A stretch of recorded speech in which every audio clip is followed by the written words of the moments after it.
You guys are the youngest guests I have. You're also the youngest Hasanabi heads, really, because my community is gotten progressively older and older as I don't do enough TikToks and stuff. So this is the neat little pocket. You Okay, got your so Nicorette? I have my Nicorette, but I've also started zinning, which is apparently very right wing to do. But What is this? that's my new thing is the nicotine pouches, Zyn. But for everybody that is unfamiliar, we have Jeremy Scale and Ryan Grimm in the building. They are investigative reporters of The Intercept, and we are going to be talking about their latest coverage on the New York Times Screams Without Words article that they did a phenomenal job on, and other numerous issues and the latest updates from Gaza right now, before we continue on with our domestic politics agenda. This is Super Tuesday today. Thank you so much for coming on, guys. This is not a lot of things are different from the last time we talked, but yeah, we're here to talk about your coverage real quick. Hold on. I'm also trying to how do I do this? Is this good? This is good, I think. I'm trying to make sure that I size you guys in a way that's appropriate. I had to turn off my camera so I can like show you guys on the top of the screen here. Okay, I think this should be fine. Make the other window smaller? What do you mean? Anyway, all right. What's up, guys? How's everything going? It goes. Ryan, you were in Los Angeles recently. I apologize for not being able to link up. I go to bed very early, and you're more of a night owl than myself. Yes, I'm also on East Coast time. Yeah, I was out there for a little fundraiser for the Intercept up in the fancy part of the town. So figured I'd swing on by. But yeah, no, I'm glad that you couldn't, because I needed the sleep. All right, that's good. Hopefully the fundraising stuff is going well for the Intercept. You guys do Coming along. Yeah, like guys, we're from readers, like from rich people, not huge fans of us. There's a few rich people out there that are fans of us, just because wealth inequality is a lottery in this country. So accidentally, some super lefties wind up getting rich sometimes. But from a readership basis, we're at the strongest position we've probably ever been. That's awesome. I'm glad that there are people out there that are willing to help out. People are asking in the chat where they can donate as well, so we can maybe do a fundraising push for you guys as well here in this community. Yeah, if they go to theintercept.com, they will be harassed all over the website to give money. We'll beg you to give us your email, and then we will email you and ask you for more money. And you should give every single time we ask, is what I would say. Okay. They can sign up for my newsletter. I think it's theintercept.com/grim. I'm pretty sure. Let me make sure I said that right. All right. Good newsletter. And it's free, but you should give to The Intercept anyway. Yes, that worked. Theintercept.com/grim. Yeah, you're get you there to the your link on your Twitter actually goes to my website somehow. Your email link. I know. How did that happen? Do you have any idea? I have no idea. I don't know who did that. Yeah. Somebody saw that I put Ryan Grimm. We have a lot of little tricksters out here. It's been like that for years. I'm just too lazy to fix it. Yeah, it's all good. Yeah, literally, if you click on RyanGrimm@gmail.com on my Twitter bio, it goes here. Yeah, well, that's great because you're here today. So, there you go. Perfect. So, you guys, what we're going to be talking about today is the New York Times piece that came out a while back that was titled "Screams Without Words."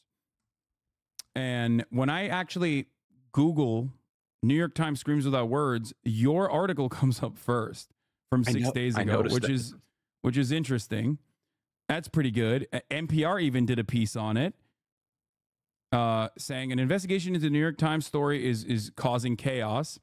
But here was your article that you both of you guys wrote alongside Daniel Boguslaw, where, in my opinion, you did a pretty scathing analysis of the failure of the New York Times to uphold their own rigorous standards in their own reporting in one of the most consequential pieces of reporting surrounding the ethnic cleansing campaign in Gaza, where the New York Times tapped into Anat Schwartz, who was a freelancer with no prior experience almost.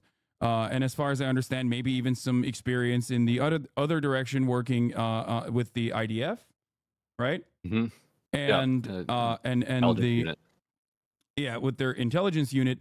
And we found out that while the original title, Screams Without Words, How Hamas Weaponized Sexual Violence on October 7, was a pretty damning title for a pretty serious accusation, the article itself had not met the rigorous journalistic standards that the New York Times is supposed to apply, and that it was devoid of any sort of real evidence. No two witnesses, a lot of witnesses that Anat Schwartz went to that had actually been disproven, with a lot of fabulous claims, a lot of exaggerations, and it turned into borderline atrocity propaganda and it played the purpose of basically justifying Israel's atrocities since October 7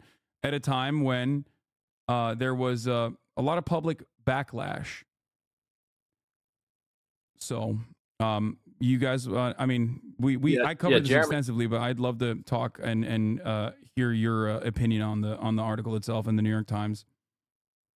Jeremy, you landed I think the biggest chunk of that piece. You want to talk about that Anat Schwartz podcast interview, because since she had zero experience in journalism, I think that actually helped, because she was way more honest than she would have been if she knew what she was revealing in that interview. I mean, one of the things that happened, this article has been under scrutiny from the moment it came out, and you had a lot of independent news sites and journalists that were flagging inconsistencies, contradictions, problems with the New York Times narrative. You know, you had Electronic Intifada and Ali Abu Nima, you had the Gray Zone, you had Mondo Weiss, and lots of people on social media as well, going through it and looking at the sourcing and who was featured in it, and a lot of stuff didn't add up. And also our friend, the journalist Layla Al-Arian, who is a really incredible, remarkable journalist.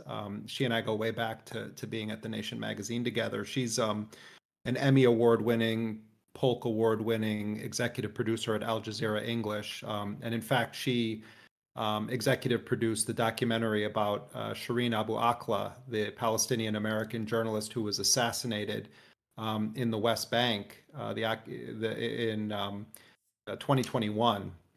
And the piece that she did with Sharif Abdel Qaddous was about how the Biden administration was essentially stymieing a real investigation into the assassination of this American citizen journalist who was one of the most widely respected journalists on the ground. So Layla Al-Arian on January 5th sent a letter to the New York Times. The New York Times piece comes out December 28th. Layla writes a letter to them on January 5th that we obtained, that she shared with us, that just laid bare the whole piece and the problems with it, and the Times never responded to her.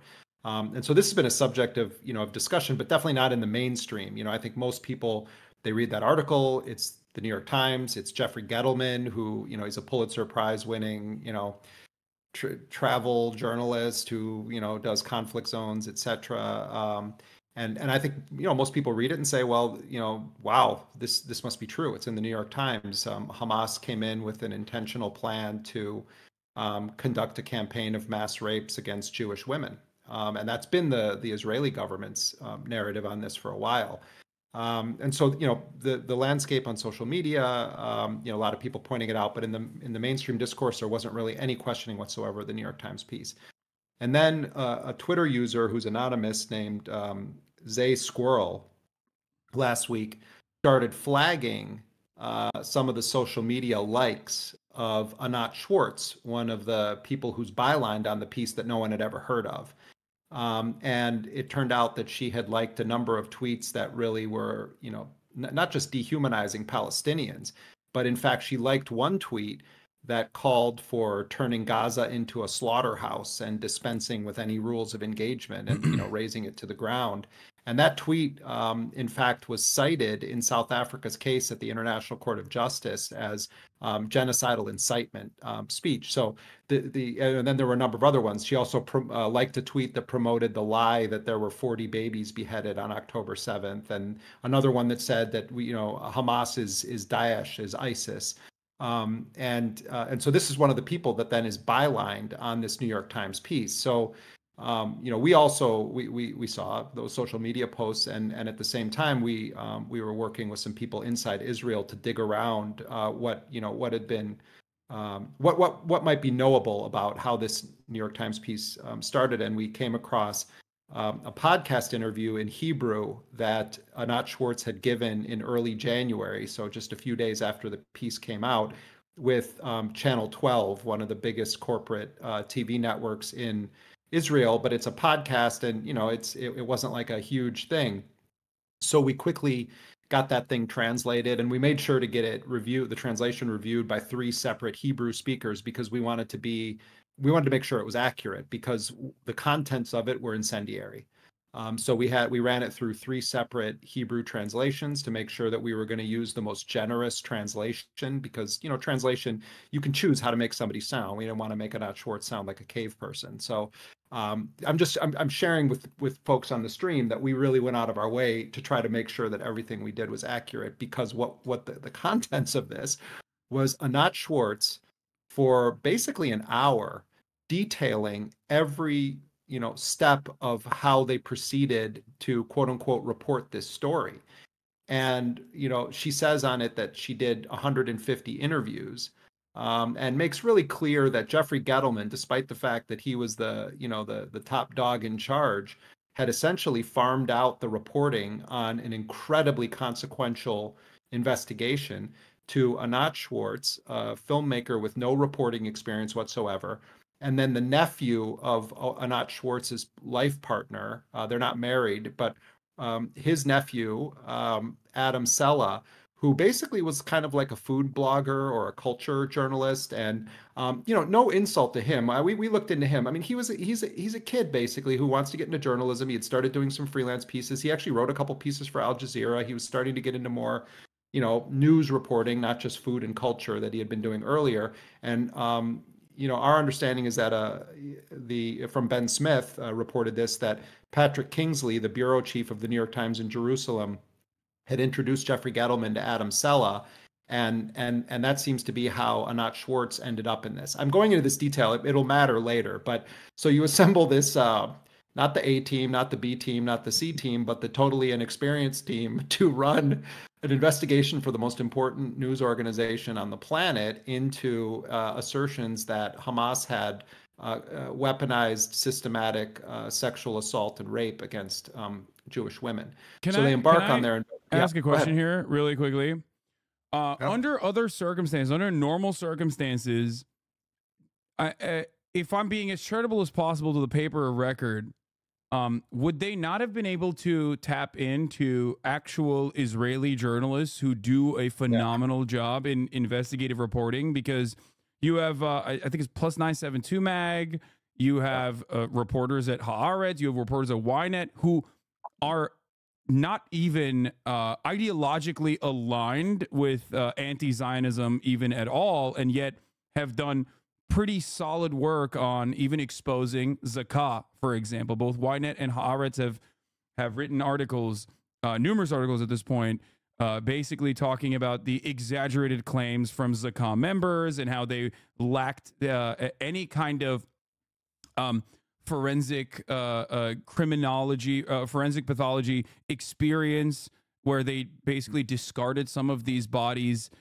without doing proper investigative work that was an absolute necessity.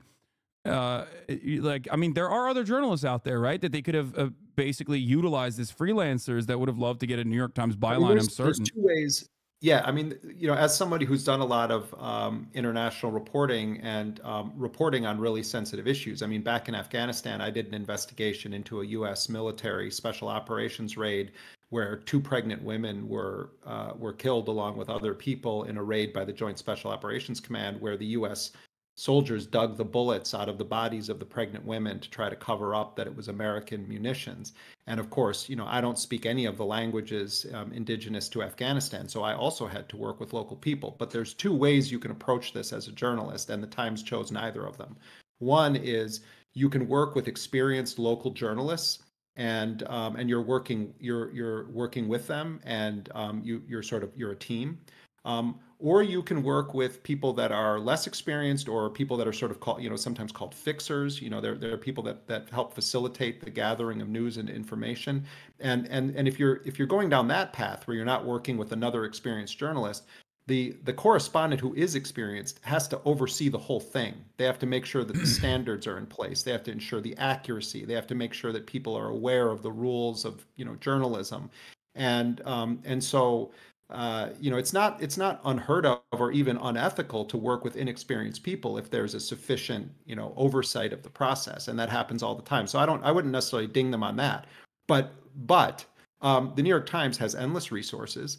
They could have brought in not only they couldn't have, I mean, like you're suggesting, they could have hired local stringers who were very experienced, connected, would have known how to do this, and already had a base familiarity with some of the problems of some of the narratives. And you're right to flag that. Or they could have brought in a reporter that was really experienced in investigating, sexual violence crimes in war. And so neither of those things happened. But what's kind of wild is they start this thing, and according to the podcast interview, Anat Schwartz says that she initially didn't want to do it, that she didn't want to look at images of it, and that's completely understandable. I think she was probably assuming she was going to be having to sit face to face with people who had been, the actual victims of sexual violence or rape, or to talk to witnesses who were going to be describing really horrifying, events. But eventually, she says the Times convinced her to do it, and she starts off by calling all of the hospitals in Israel. She says she calls 11 hospitals in Israel that each have what are called Room 4.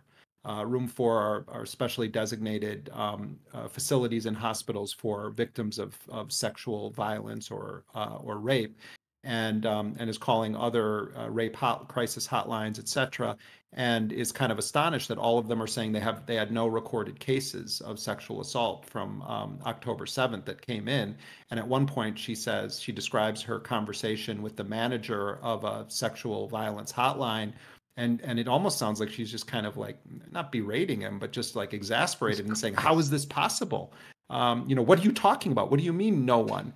And then she comes across this interview that was given on to a person who gave an interview to a number of television networks in the U.S. and around the world, who was identified as a Israeli Special Forces paramedic known as G, and he did interviews with his back turned, and he described encountering a scene in a kibbutz where there were two teenage girls that he encountered that appeared to have been raped. He, in fact, said that they were raped. I don't know how he would have necessarily known that just by walking in, but he said that they were raped. The New York Times, when they reported on it, did not say that they were raped. They just described the scene, the condition he found them in, which was one of them had her pants pulled down, and he said that she had semen on her back. And that the other one had her boxer shorts ripped. Remember, this happened very early in the morning. A lot of people were in their pajamas that day. And that she had bruising around her groin. And Schwartz becomes, according to her own words, sort of instantly convinced that this is indicative of a pattern of sexual assault because there were two women and they were in a room. It was almost an incomprehensible thing that she was saying on the podcast, how you would all of a sudden jump to that conclusion, but it's her words, not mine. And eventually she tracks this guy down and she tries to validate the story and says she's calling around, but no one has seen anything. And in fact, in that whole course of that interview, she never, she talks about how difficult it is to get a second source, but she never describes actually getting a second source. And when it appeared then in the New York Times, if you read it, it's journalists can read this stuff, and I think just even reasonably smart people can understand the trick that's going on. There's an attempt to present it as having a second source because they say neighbors said that the girls were found separated from their families. Now, our subsequent reporting has indicated that that's not true. They actually, according to the family, the girls died in the arms of their mother.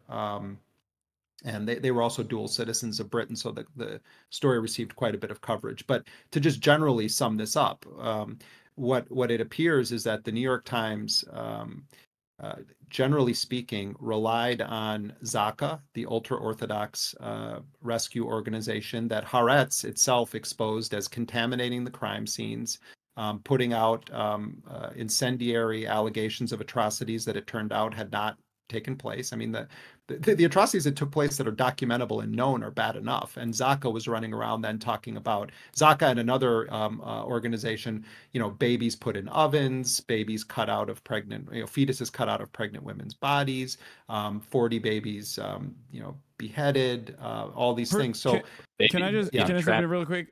As far as the babies cut out of a baby cut out of a pregnant mother's stomach, that is an atrocity that had happened in the past in Sabra and Shatila, as far as I understand, which was in Lebanon, and it was a IDF-backed operation of phalangists that moved into the Lebanese-Palestinian camps and had done untold amounts of atrocities. And as far as the a child being thrown into an oven or a baby being thrown into an oven, that also happened in 1948 in Deir Yassin. Leading up to the Nakba, before the Nakba, but as a part of the planned Dalit acts of terror that were perpetrated by Irgun and Lihi, also known as Stern Gang, the terrorist militias that inevitably formed, that ultimately ended up forming the organization that we know as the IDF. So it was 100% a case of projection as well. So that's another interesting framework to operate off of. I mean, a lot of people have been saying for a long time that that the accusation is the confession in when it comes to a lot of Israeli actions. But overall, and I promise to let Ryan speak too, but just to close the loop on this. There were a couple of specific cases that were identified by the New York Times in terms of a description of an individual victim rather than people who claim to be witnesses saying, "Oh, I saw this rape occur," or "I saw these things happen," or "We saw, genitalia that appeared to have been mutilated or damaged or attacked in a violent manner." And one case was this case in the kibbutz with the two teenage girls, and the other was the story of Gal Abdush, known as the woman in the black dress, whose own family members, some of them, have challenged the New York Times characterization and also said that they were approached under false pretenses to cooperate in the interview and the story. And Ryan knows more about that than I do. But what we sent last night, Hasan, the New York Times, a quite lengthy letter laying out some of the problems, and we did this last week with the other story too. And I think that we've hit a point in this, and many people before us have reported on some of this stuff or pointed it out, but we've hit a point where it's overwhelmingly clear that retractions are in order, if not the entire piece, certainly. And some retractions have occurred, right? As far as I know, oh wait, I thought that there was one thing that is close to a retraction, I guess, is the Daily piece that came out. Oh, that's different though than the print piece. The print piece has a correction on it, and it's only to correct the age of one of the so-called witnesses identified in the piece. But they've issued no correction, no retraction to that actual marquee piece. The Daily Show, the Daily Show, the Daily podcast thing. That's in Ryan's lane, and that's a remarkable story. So this trio of Adam, Anat, and Jeffrey also published a piece together on December 4th. Which is key to this entire thing, because December 4th is the day that Kirsten Gillibrand, Sheryl Sandberg, and the Israeli ambassador to the United Nations went to the UN and launched this PR campaign, basically attacking feminist organizations for not condemning Hamas for a systematic campaign of rape. The next day, Netanyahu came out and made that exact charge. Biden that evening made that charge. That trio at the New York Times that day published a story. The headline was something like, "What do we know about sexual violence on October 7th?" And you read the story, and it's basically we don't know anything. They'd been investigating it at that point for almost 2 months, and it was clear that they hadn't discovered anything yet. But and this goes to your point about the correction. They did report that the IDF had collected reams of forensic evidence that it was analyzing that would stand up all of the charges that you were mean the now internal being police, right? I thought Israeli police. Yeah. It basically they just said Israel, like Israeli authorities have collected like enormous amounts of forensic evidence, and so when Kirsten Gillibrand and Sheryl Sandberg are coming after the feminist groups, they're able to look at the New York Times. New York Times says there's just incredible amounts of forensic evidence that are going to be analyzed. December 8th or 9th, 4 or 5 days later, and people can go look at the story now. There's this correction appended at the bottom of it that says an earlier version of this story said that Israel had collected enormous amounts of forensic evidence. In fact, Israel has eyewitness evidence that will be rolling out in the future. In November, Anat Schwartz had written solo bylined a story that said there were tens of thousands of witnesses. And so from the Israeli perspective, they were telling the world, we have all of this evidence. By early December, they had really convinced the world that this was true, that this campaign at the UN, really worked, and it came at a crucial time regarding the war effort. Then they start to say, actually, we don't have all of this evidence. So people start pushing back on it by mid to late December, and then in late December is when that trio comes forward with their Screams Without Words piece to really just put the exclamation mark down and say, look, this is it. We've got it. Anybody else who's still asking for evidence is just a rape denialist at this point. Yeah. So beyond the New York Times, something happened yesterday where the United Nations sent a team of 9 specialists alongside her name is Prima Patel, I believe, to go on a mission to investigate the sexual violence and sexual assault allegations that were made by the Israeli government. And I looked through it. I also relied on other journalists like Evan Hill looking through it as well, and their summarization of it. And the way that originally this report was presented in the media with the headlines, I fear was very different than what the report actually had suggested. There was an air that it was like presented as though this was an investigation, which it was not. The report itself clearly indicated that it was not an investigation whatsoever, and that an investigation actually should occur, that they were demanding that the Israeli authorities open or conduct an investigation alongside the Office of Human Rights from the UN, something that the Israeli government has obviously been reluctant to do, and as a matter of fact considered the UN to be outwardly hostile to Israel and anti-Semitic for even suggesting such an investigation occur. And yet the report itself, from what I saw, was almost a rehashing, with one exception, but almost a complete reiteration of the New York Times Screams Without Words article. They went to the same exact sources. They actually openly state in the report itself that like a lot of those sources had also made erroneous claims, and yet they still went to those sources.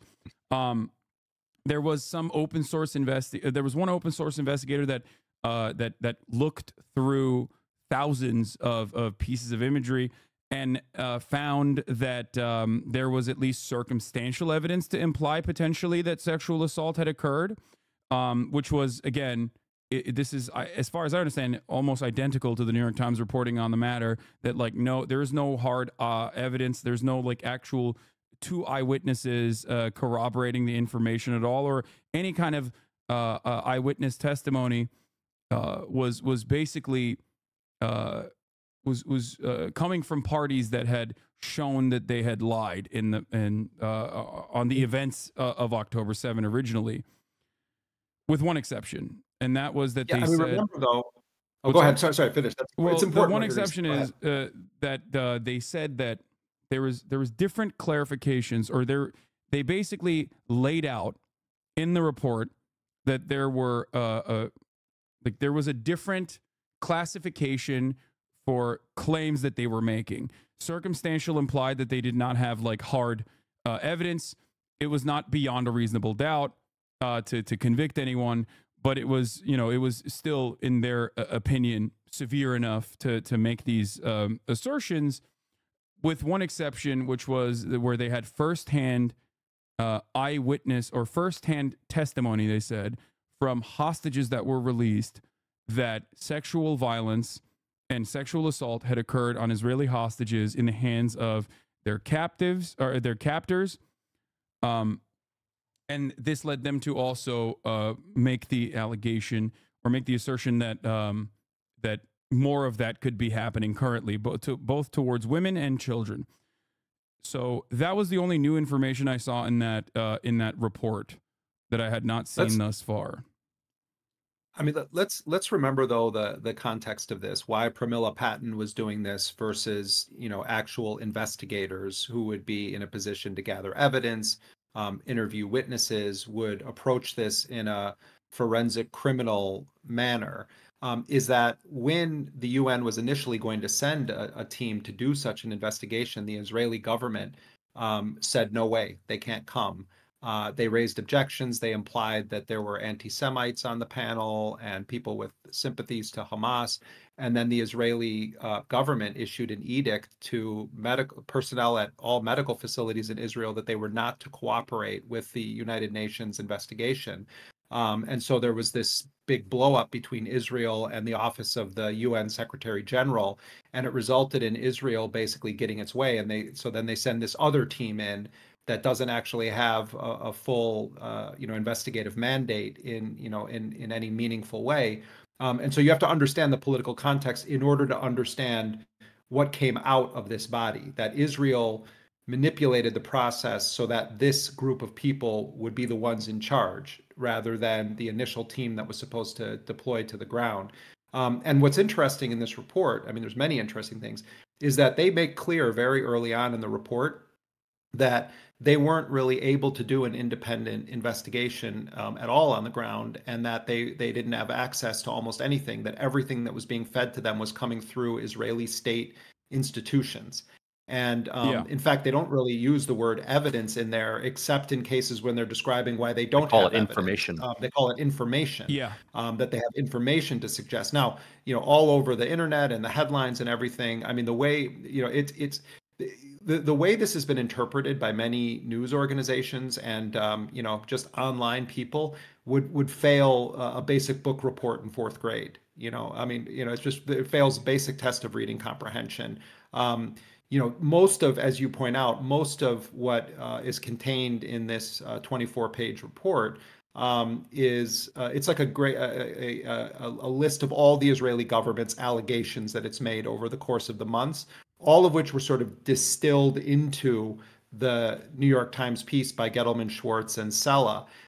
There are a couple of cases though, and I think this is interesting, where the UN said that it looked into it and it can find no basis or evidence yet to prove that any sexual violence occurred in places where it had been alleged. That doesn't mean it didn't, but what the UN is saying is that they looked into it, even in the peripheral way we're talking about, and they've determined that there isn't sufficient grounds to say definitively that these things occurred. And they do mention the they don't call it lack of credibility, but the erroneous statements that were made by certain individuals. But overall, this was a great victory for Israel, because they were able to launder the narrative and to put the stamp of the United Nations on it, and then to weaponize that. I mean, I've been blasted all day long, Ryan and I, rape deniers. A prominent documentary filmmaker sent me a note. Are you going to apologize? It doesn't matter. Facts don't actually matter. The narrative matters, and that's the whole point of Hasbara, the Israeli propaganda doctrine. It's not about the facts. It's about convincing external audiences to buy your lies. Yeah. And the irony is that the story that we did just recently is about kibbutz Beret, where a spokesperson for that kibbutz said that, hey, good for the New York Times for uncovering what they did, when it comes to sexual violence around the country, but in this kibbutz, their story is inaccurate. That was incorrect, and they told us that on the record, and that's the story about the one that Jeremy was talking about earlier with the two girls who were killed. And interestingly, the UN report says that two very high-profile incidents in Kibbutz Beret were found to be unfounded. So they went further than just like we couldn't establish them. They pretty effectively just dismissed them as possible. One of them is this hoax about the pregnant woman with the fetus, and the fetus is beheaded and the mom's beheaded. Like that didn't happen. And then another one they describe as a girl who had been thought to have been a victim of sexual assault, but it turns out that a bomb squad had moved her body away from her family. And so then when another paramedic came across the scene, saw this girl separated from the family, and this became a very high profile case. Now, they don't say which precise case this is. Like, it's a very thin document, and it would be nice if the UN would tell us which case they're talking about. New York Times, very interestingly, in their write-up of the report, mentioned that two high-profile incidents in Kibbutz Beret were deemed to be unfounded by the UN. But then they added, the Times wasn't referring to either of those. But it's completely unclear like how the Times can make that claim, and we don't know yet. And this requires more investigation. But they also said, the UN also said we could not substantiate any sexual assault in Kibbutz Beret. And the New York Times, like we said, had three victims that they identified, that they elevated as victims of sexual violence to establish their claim of a pattern. And two of them were in Kibbutz Beret. And the UN report seems to align with what the kibbutz spokesperson told us. Ryan, let me throw something else in there. I mean, Hasan, just to give you a sense of like how meticulous we were when we were approaching this, we went and we put together an Excel spreadsheet where we cross-referenced data on every single minor 18 and under. And in fact, in some cases, we went up to the age of 20 just in the interest of fairness because just to try to cast a wider net. And we looked at, we created entries for each victim that day and anything that we knew about the circumstances of their death, their age, their gender. And then we cross-referenced it with the Israeli government's official list of the dead on October 7th, with then the National Social Security Agency in Israel's list of the dead. Then there is each of the kibbutzes, or many of the kibbutzes that were attacked that day have their own memorial pages. And then we also cross-referenced it with the lists of Haaretz and other major Israeli news organizations just to ensure that we didn't miss anything. And in looking at this case that Ryan is talking about, we can't really identify any other child that would remotely fit that description that the Times mentioned in this piece. So, it may sound like this stuff is in the weeds, and people would say, well, why are you focusing on just this? Look at all of these other horrifying atrocities that happen. Well, we're talking about the most important news organization on the planet. We're talking about the most consequential article that news organization published during the course of the scorched earth genocidal bombing campaign and attacks against Gaza. We're talking about a news organization that played a key role in getting the United States into the war in Iraq, that has had played a role in multiple U.S. wars.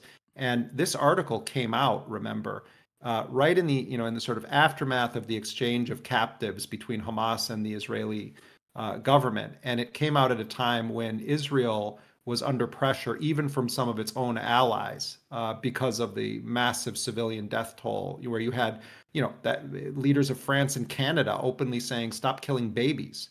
And so, this story was like a shot of, it was a boost in the arm for the Israeli war narrative, and that's why it matters. It matters because this paper has the ability to take lives with its reporting and to influence policy. This isn't just about two individual people and whether or not this or that happened to them. It's about the New York Times. And this story that we're talking about came to the New York Times and other news outlets via the Israeli government. The Israeli government spokesperson, Elan Levy, set up these interviews with this paramedic, so-called paramedic.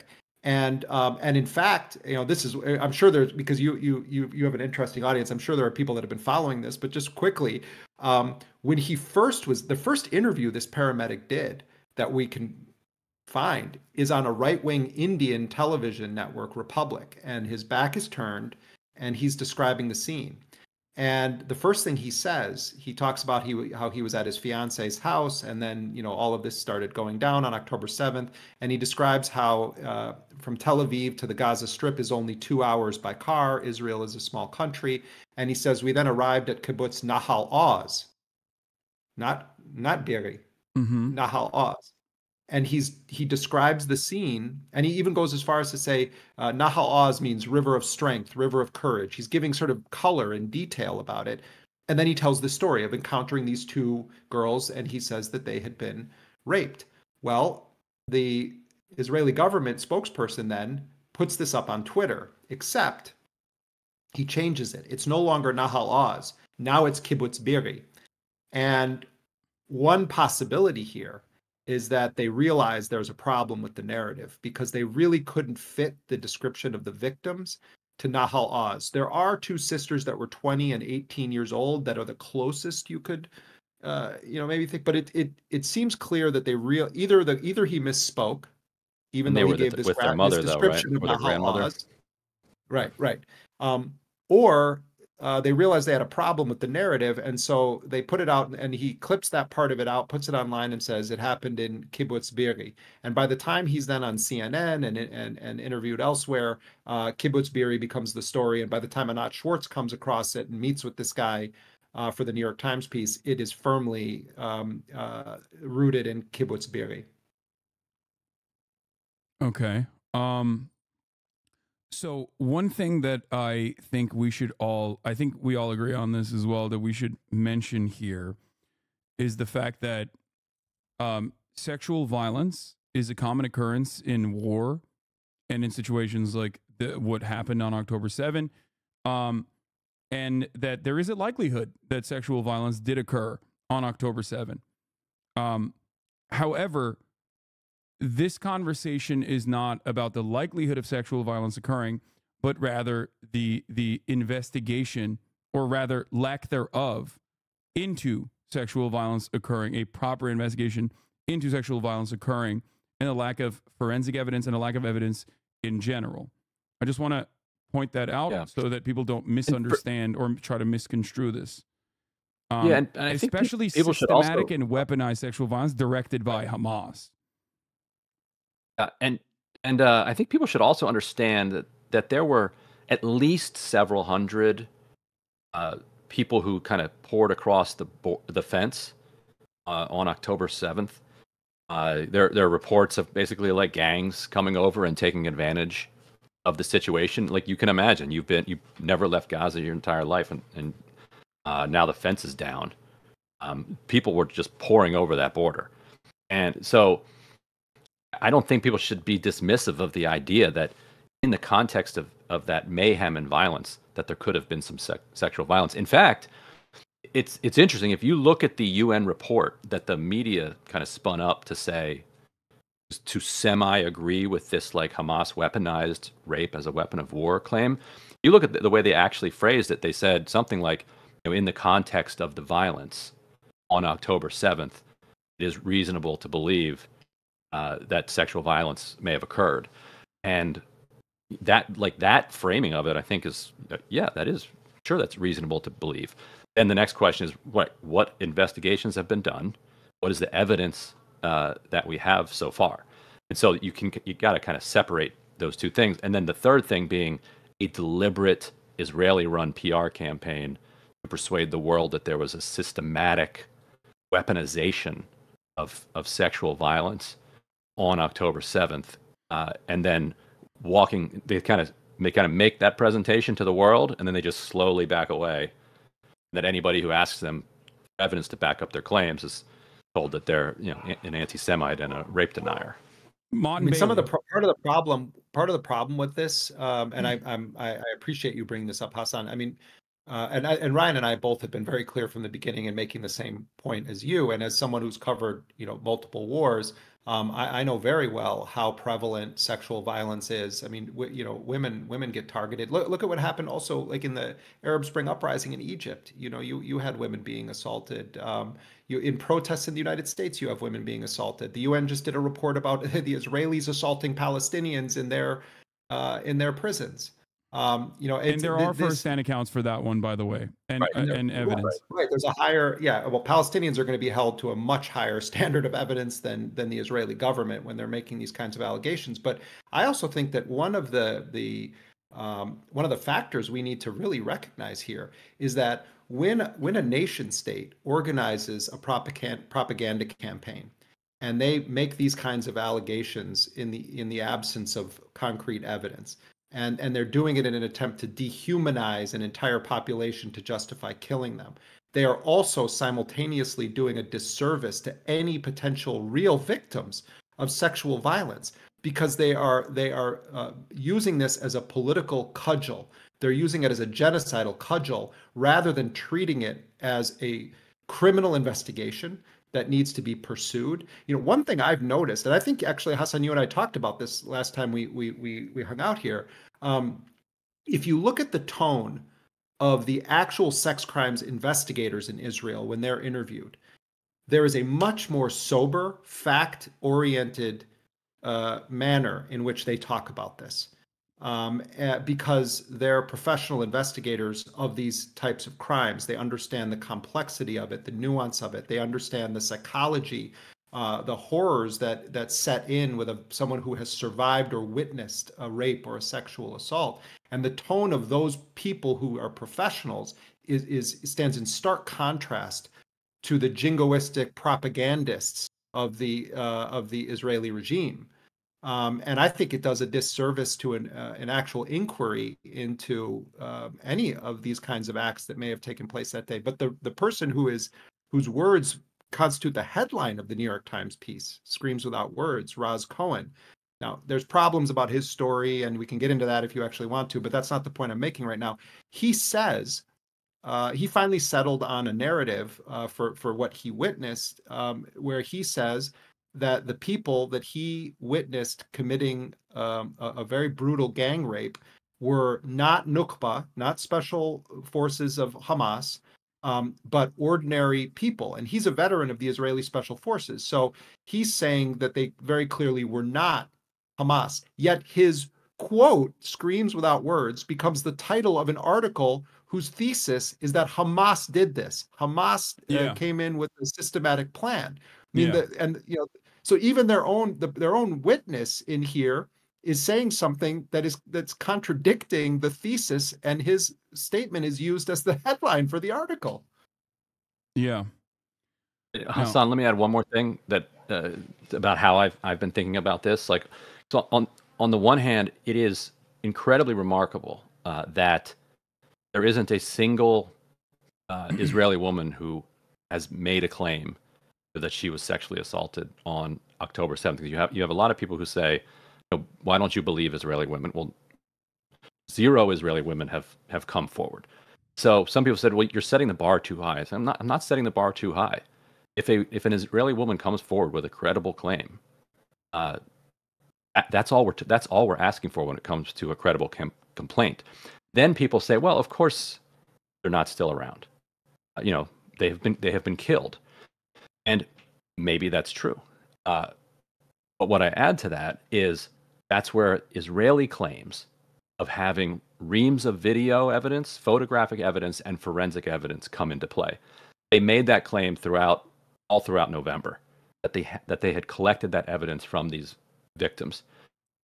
The fact that they never have turned over that evidence and now are making these bizarre claims that they don't have the evidence because of Jewish burial traditions and the kinds of excuses that should not have even gotten past an editor. Like, no, go back to your source. That's not a serious excuse.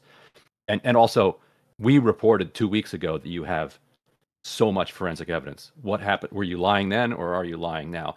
So that's what I say to people who have a very reasonable follow-up when they say, well, of course no women have made that accusation because then they were killed on that day. How can they make an accusation? Well, then you have to go back to Israel making the claim publicly that they had the evidence that would prove it. Yeah, now no longer saying that they mountains have of forensic evidence and firsthand accounts and like a firsthand testimony that is not conflicting with one another. Right. Yeah. So the only thing that we do have actually a rigorous standard applied for is basically the claims that were made that were later falsified. That's the craziest part about this story. Like I said, with one exception, where we don't have any evidence, at least public evidence, but claims made by Israeli captives, hostages, because the UN report, like I said. What's up? If you notice in that report, there's a huge difference in tone between what the UN reports about what they know about the hostage situation and what they know on October 7th. October 7th, they say, in a broad context of violence, it's reasonable to conclude that something happened. Like very, very low level confidence. When it comes to the hostage thing, they say there's clear and convincing information, I think is the phrase. Much higher, yeah, which they openly admit is a much higher standard that they applied in that situation. Like firsthand testimony is what they have which for is that. what we're asking for, right? Yeah. And there is one, I guess, out of like I've been looking through every single instance and all of the hostage testimony that has come out. And I remember that even before the original, even before the big 7-day cessation of hostilities where there was a hostage swap that occurred, there was an older hostage that had given an impromptu interview to the media, which was heavily criticized internally in Israel. And the hospital person that allowed this to happen was actually, well, I don't know if they're still let go, but they were sent out on an extended hiatus and heavily criticized, heavily scrutinized. But I remember in that original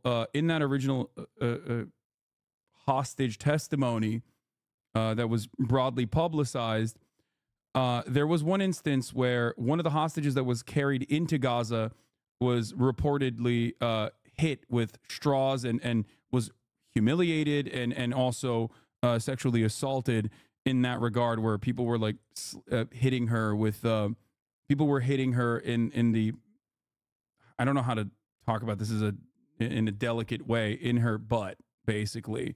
I remember something along those lines, which does meet the standard of sexual assault and sexual violence, and also ritualistic humiliation.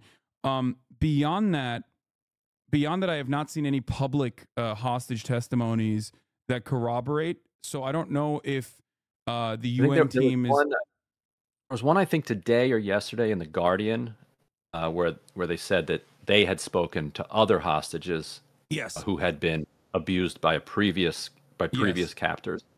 And that's the kind of like firsthand, or I guess that's secondhand by now, but that person spoke firsthand to the victims.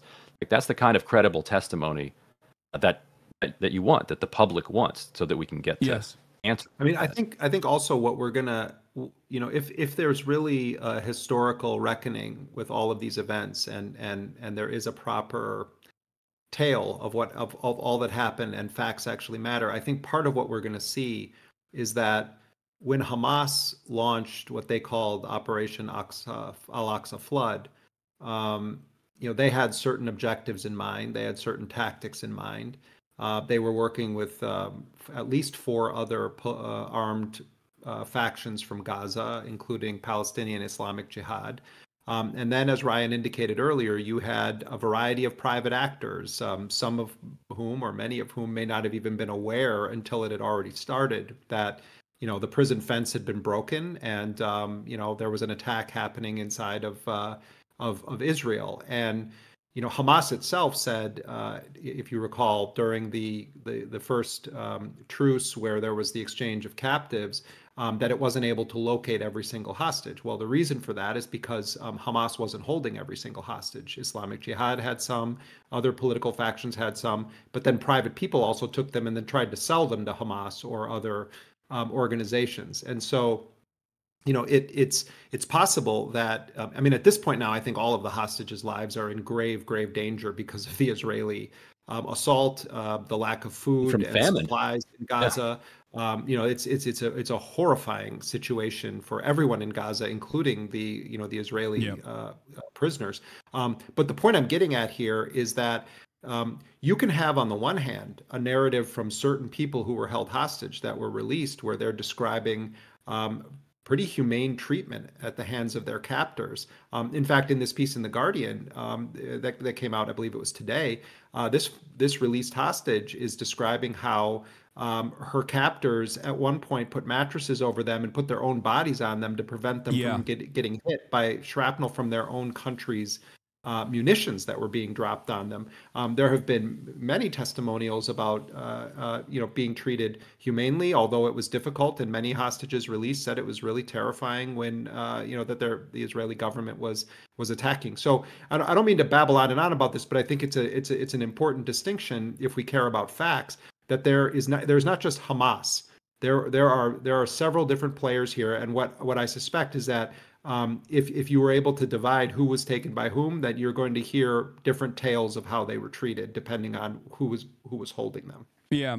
One really important part that stood out to me in the Guardian article that you guys are referencing is actually the hostages that said that they had heard of accounts of sexual violence that some of the other captives were subjected to. They wanted to bring it up to the Hamas commanders, who they, in their own words, said would be very receptive to listening to what they had to say. So that, once again, reaffirms the exact same position. Now, you might not think that it is because these guys care about the humanity of the hostages. After all, they did violently kidnap these people, right? They're a commodity. They're a valuable commodity. Exactly. Even from the perspective of like being a rational actor, every single person that was a part of the operations on October 7, which of course was very violent and had a massive civilian death toll, still had a rational interest in taking hostages, not simply, in the words of Israel, to like take them back to Gaza and like humiliate them and rape them or kill them, but instead to use them as leverage on the conditional release of Palestinian prisoners, including high-profile Palestinian prisoners as well. So that I think is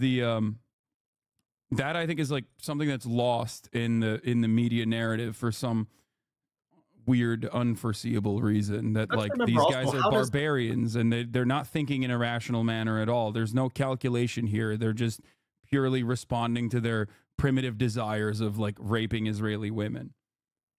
Because this is the narrative that occupying powers, colonial powers, oppressive forces use throughout history. You have to dehumanize not just the enemy in a military sense, but the population that enemy comes from. You have to dehumanize all of them in order to justify your actions. And the United States has laundered so many of Israel's dehumanization efforts, not just in this 5 months of attacks against Gaza, but all through history. And let's remember too, have people forgotten Abu Ghraib? Have people forgotten Guantanamo? The CIA black sites? I mean, the United States itself ran a secret kidnap program where it was snatching people off the streets of cities across the world, taking them to secret prisons, torturing them, including sexual torture of prisoners, and then shipping them off to a gulag where they tried to hold them with no respect for the Geneva Convention, et cetera. So, and then you have the reports, not just the sexual violence reports about Palestinians being held in Israeli prisons, but just straight up also physical violence and psychological torture of Palestinian prisoners. those stories that are actually documented at this point with facts and evidence, etc., are sort of faded into nowhere, and we talk about a lot of allegations, and the word Hamas is used to, with this broad brush. Might feel good for the narrative, but if you care about facts, then you're going to actually want to, and you're talking about crimes, then you need to identify specific perpetrators of these crimes. Yeah. Yeah. The UN report, actually, they made a point to say we did not even attempt to make any attribution of any of the violence, distinguishing between Hamas, Islamic Jihad, or gangs that just came across the border. Like, they were very clear. Like, what we're presenting here is not. We're not claiming that this is Hamas. Obviously, Hamas, the one that planned the operation, and none of it happens without Hamas. But they were very clear about that.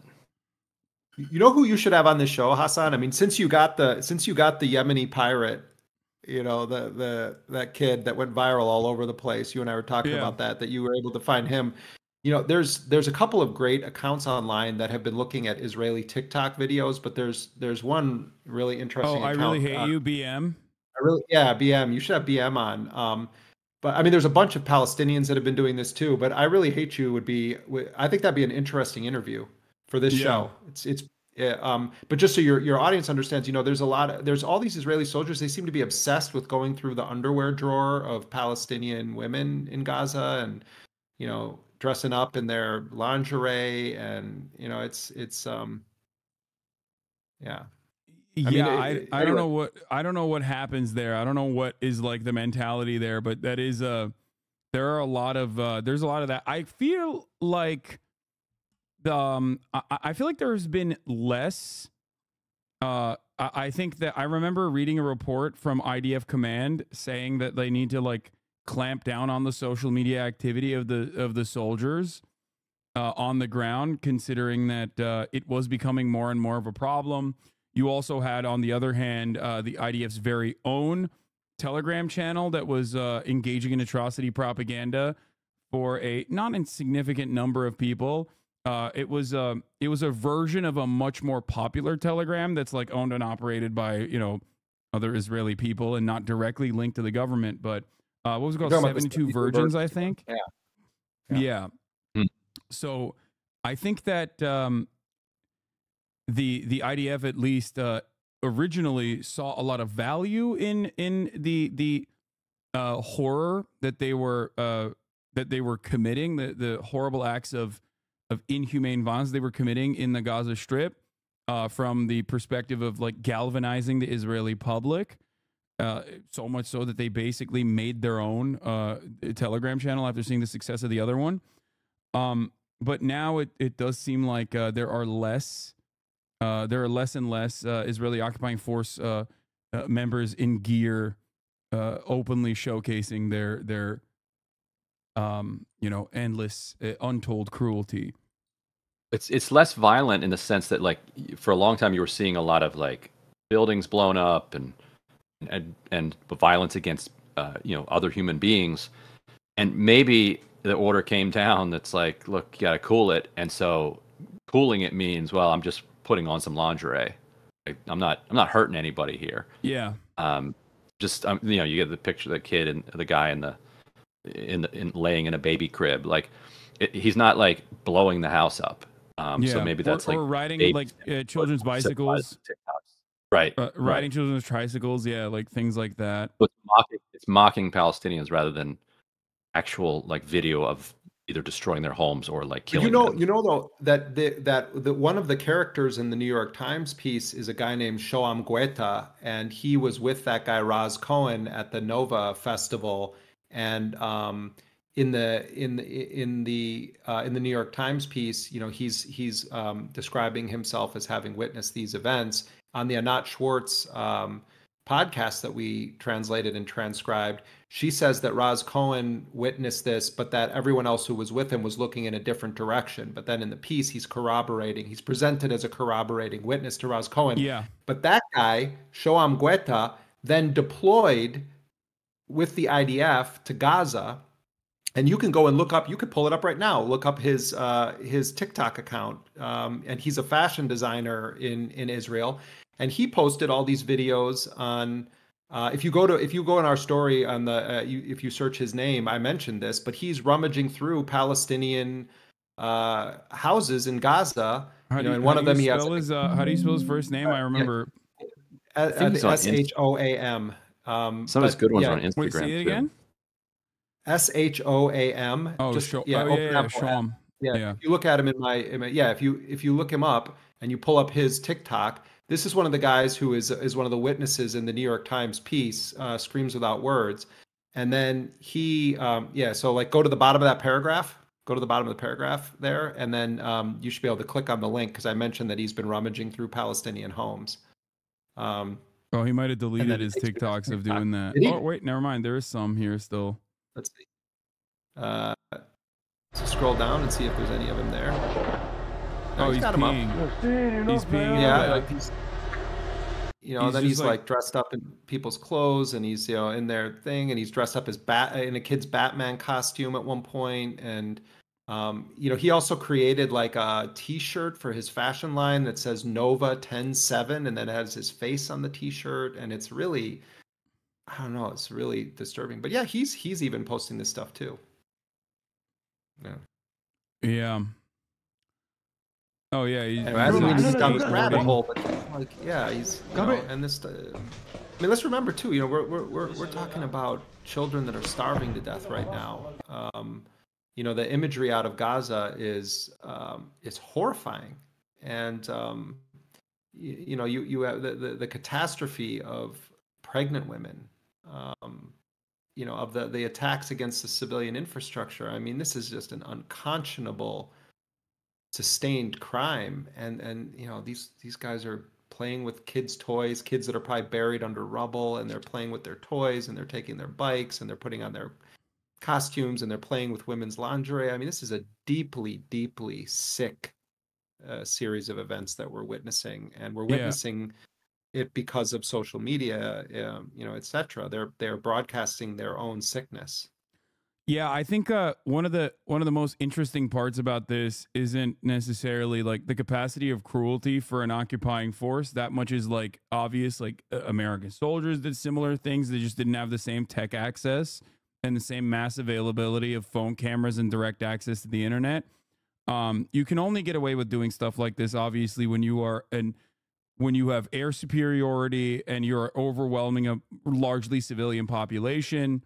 It's going to be a little bit different if it were, if there was a role reversal, or rather if they were actually fighting an enemy that was evenly matched with their own weaponry, and not like an ascetic force that is forced to make, bathtub rocket launchers and whatnot, and still sees tremendous success despite that asymmetry.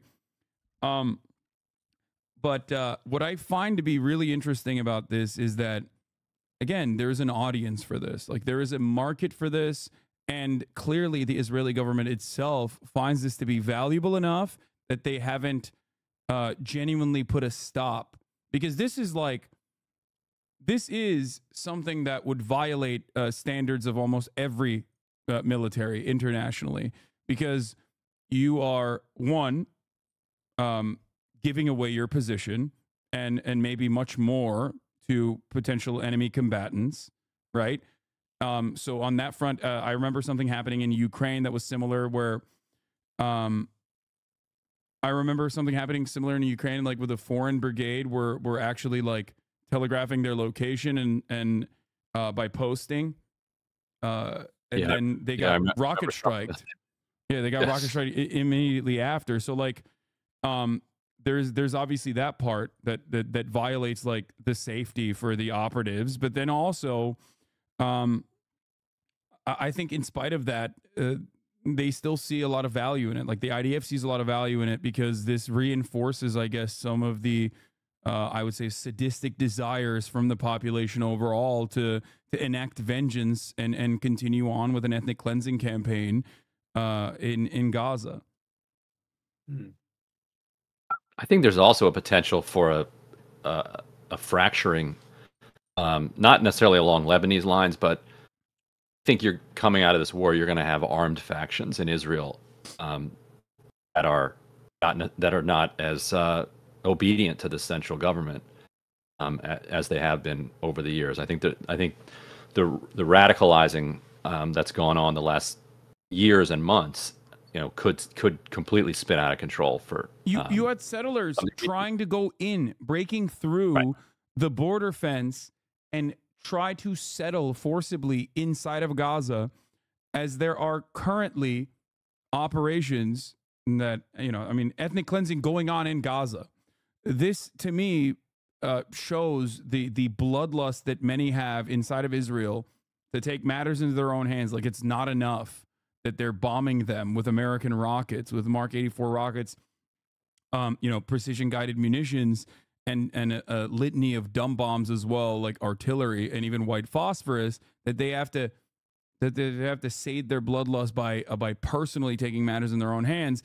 And as a matter of fact, putting themselves in harm's way, not by Palestinians, by Palestinian forces, but by potentially opening themselves up to Israeli rocket fire. Like, the Israeli military has killed Israeli hostages that were begging in Hebrew to not be shot, that tried to escape, that were left behind. They killed them.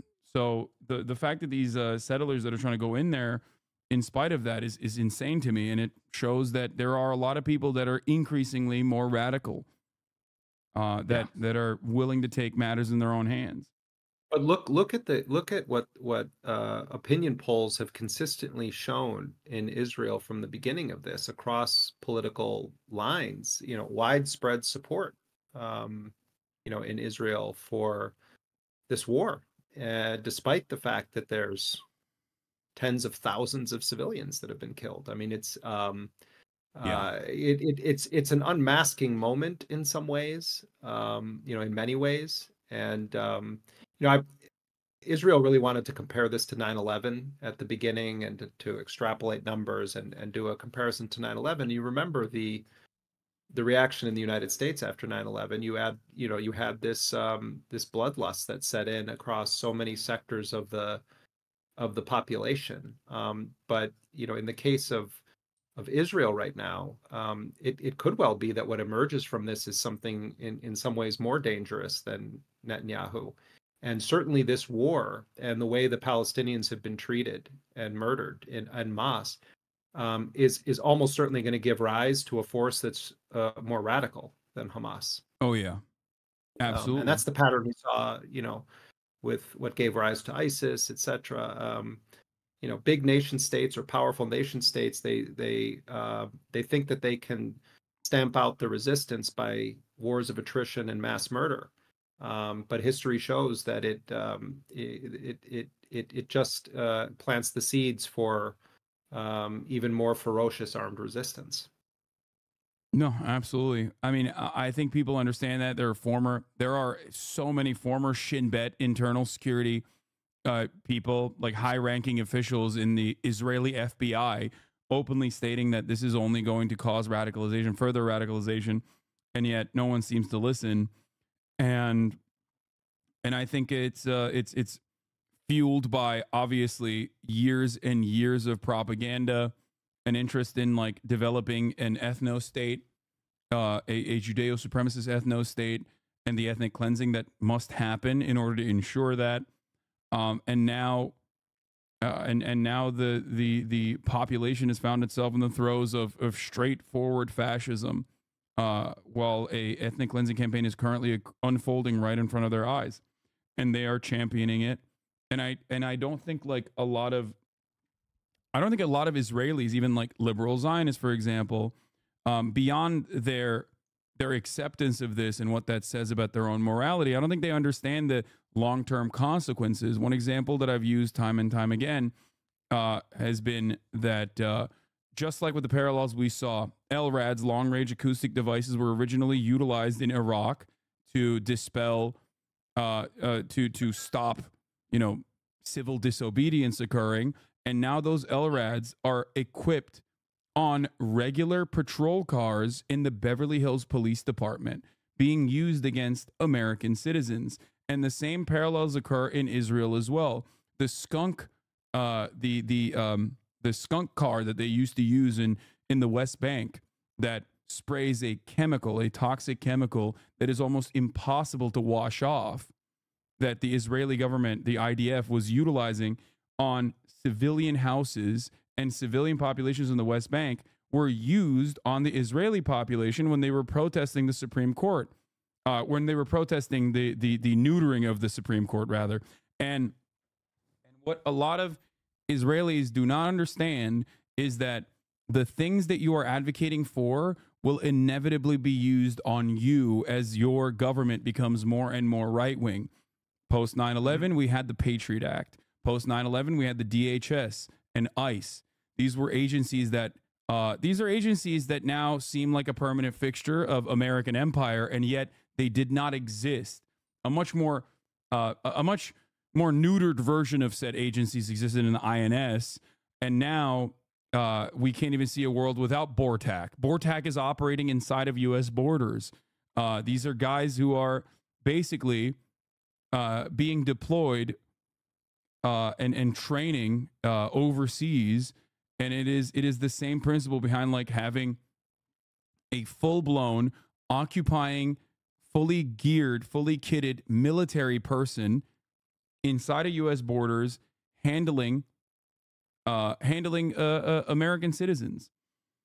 It just consistently escalates, and then that fascism comes back and ends up destroying the population itself. And they don't. Let me jump in. Hasan, I gotta go pick up my daughter. Yeah, no, this is this was wonderful. I don't want to take up more of your time anyway, guys. Thank you so much for coming on. Thank you, Ryan. Thank you, Jeremy, for coming on. This was wonderful. You know, unfortunately, we end up talking about some of the worst things that are happening in the world, but you guys are doing phenomenal work, and thank you so much for your continued work in the field. Thank you. Do that thing with BM though, man. Figure out if you can get that person on the show to talk about the scraping of all these videos. I think you'd be a great place to have that conversation. Yeah, I would love to. I'm gonna DM him right now. All right. Take care, Hasan. Nice to see you. Goodbye, everybody. Thank you for joining. Bye. That was Jeremy Schall and Ryan Grimm of The Intercept. Their latest reporting is very